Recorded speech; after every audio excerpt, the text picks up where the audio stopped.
Então, vou trocar as buchas dessa tampa aqui do motor da 2.3, ó. Esse motor, essa tampa de plástico que vai em cima do motor, que fica vibrando pra caramba. Vou tirar ela aqui. Ela tem essas 3 borrachinhas aqui, ó, de fábrica. Só que essas borrachinhas aqui não vendem. Não são vendidas. Na Fiat só vende só a tampa completa. Aí eu fiz uma adaptação aqui daquelas borrachas que vai no reservatório de água, do limpador, né? Limpador de vidro, ou senão para tirar frio. Essas borrachinhas vai no reservatório e acopla aquelas a bombinha, né? Eu comprei da Fiat original, paguei R$15 cada uma no Mercado Livre, mas acho que na autopeça é mais barato. Fiz a adaptação aqui, acho que vai dar certo.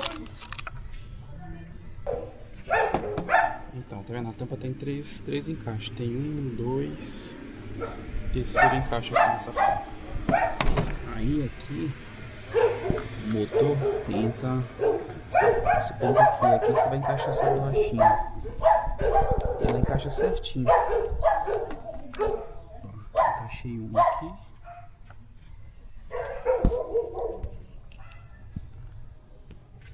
Aí tem outro ponto aqui, ó. Você encaixa aqui também. Encaixa outra aqui.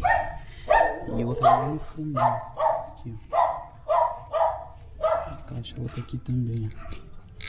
Ela cabe certinho nos encaixes do motor. Tá vendo? 1, 2. Terceira. É só você pegar a tampa.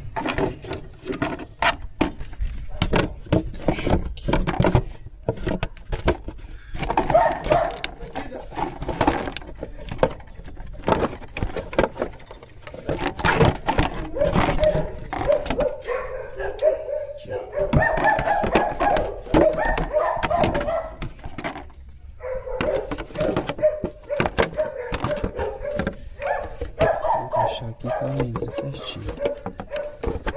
Desencaixa. Desencaixa tá aqui. Se encaixar aqui.